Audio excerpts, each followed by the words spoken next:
In the middle of this week's parasha in Revi, we learn about the wooden krashim, the planks that were used in the construction of the Mishkan.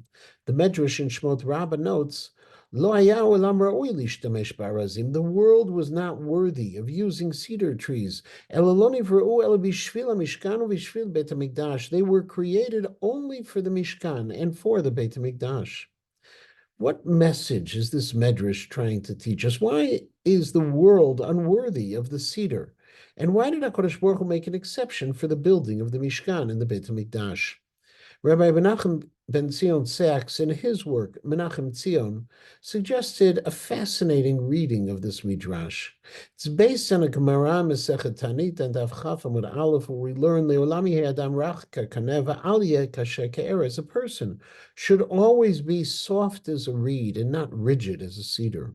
The cedar tree is the symbol of inflexibility, of rigidity, and obstinacy. A person who is consistently unyielding and stubbornly insists on following his own ideas and his own wishes is compared to the sturdy cedar tree that remains upright and doesn't bend, even when subjected to massive winds. The Medrash here teaches that the world was not worthy of using cedar trees, meaning that this quality of unyielding stubbornness should, in theory, never have been brought into the world.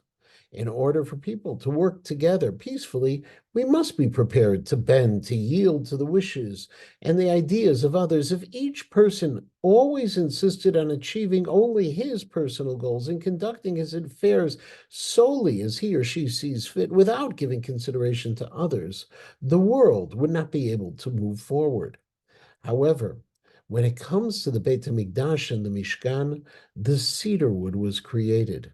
Explains Rabbi Sachs, because when it comes to the area of religious principles, unyielding and flexibility can be a virtue. A person must be certainly prepared to yield to the wishes of other people, but not when this entails compromising his loyalty to Torah.